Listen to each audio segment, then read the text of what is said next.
Hey, it's Haley. Welcome to the Haley Show here on Auntie Tay's YouTube channel. My name, of course, is Haley, and I'm the Canadian crafter behind The Foiled Plan here on YouTube. Now, on my own YouTube channel, I like to dabble in all different types of crafting, so just know that every episode of Hey, it's Haley on Auntie Tay's channel is going to be different from the last.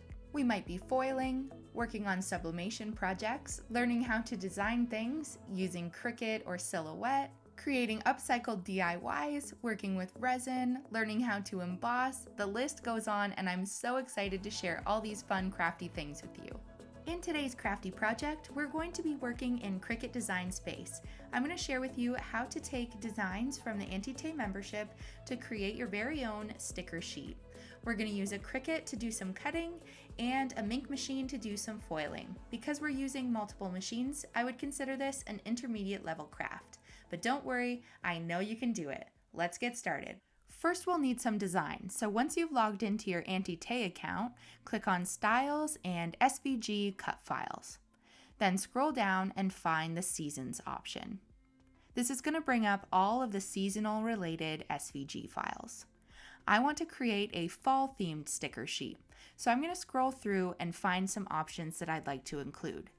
The images that work the best for foiling are single color designs, specifically black, but if we don't find some images that are completely black, we can change that color in Cricut Design Space. So I'm going to find a few options that I like and click on them to download them to my computer. Once I've found a handful of designs I like, I'm going to open up Cricut Design Space and then click on the Upload button. Now I'm going to open up my downloads and drag and drop in the new files that I want to add. I'll hit upload and then repeat this process for the rest of the images. Once all of the designs are showing in the recent upload section, I'll select them all and hit the button that says add to canvas. Next, we need a base for our sticker sheet. So we'll go into shapes and add a square to the page, then unlock the aspect ratio and change the size to be 6.75 by 9.25 inches.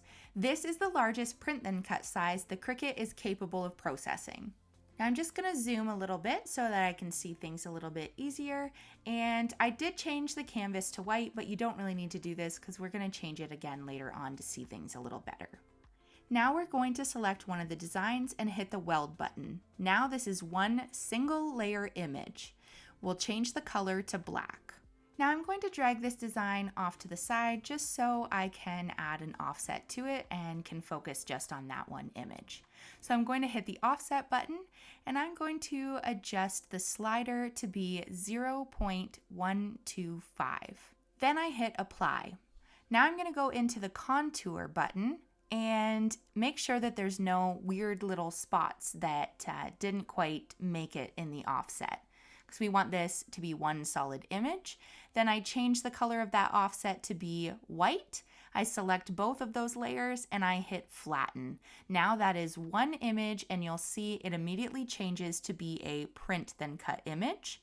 And now I do that for the rest of the images I want to use.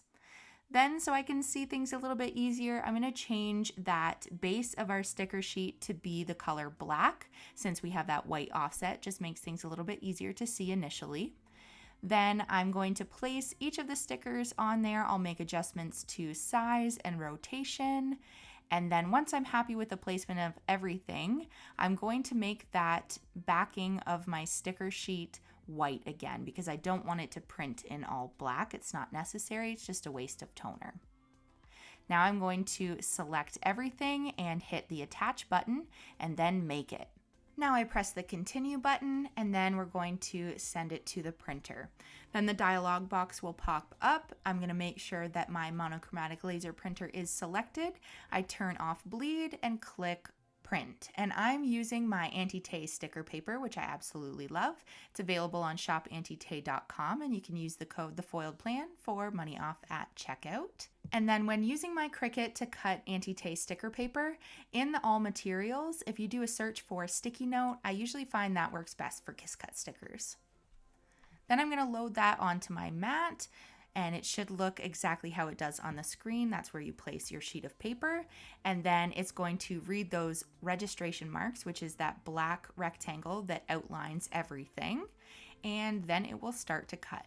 And I always like to think about my next step, so I'm ready to move on when this is done cutting. So I'm gonna grab my deco foil. This is in the color copper. It's great for fall projects, and this is also available on shopauntietay.com. Then I'm gonna grab my Mink machine, get it plugged in, and heat it up to heat setting level 4, so I am ready to go as soon as this is done cutting. I grab my transfer folder, and then this is finished, so we're going to unload the mat. And we always flip the mat over and peel the mat away from the project. Now, I like to have that rectangle around the stickers so that I can easily peel away the registration marks and I don't have to worry about needing to foil that, because once you put the sticker sheet into the transfer folder and you start covering it with foil, you want to make sure every bit of toner is covered. Otherwise, you'll ruin your transfer folder. Now that the design is entirely covered in foil, we're going to feed it into the machine and wait extremely impatiently for it to finish. In the meantime, we'll start cleaning up. I like to clean up as I go so there's less to do afterwards. Then you peel off the foil and you've got yourself a full sheet of fall-themed shiny stickers. I absolutely love these. You can even make the designs significantly smaller so you can use them in your planners, but you can use these however you like. All right, I hope you enjoyed creating these foiled sticker sheets with me today. My favorite season is fall, but I'm curious to know what season is your favorite and why. Let us know in the comment section below. All right, make sure you are subscribed to Auntie Tay's YouTube channel so you don't miss out on any of her crafty content, as well as future episodes of Hey, it's Hailey. Again, my name is Hailey and I'm the Canadian crafter behind the Foiled Plan here on YouTube. You'll find my social media links as well as the link to my YouTube channel in the description box below, but you can always find me at the Foiled Plan. I hope you have a super awesome day and thank you so much for watching. All right, we'll see you next time. Goodbye.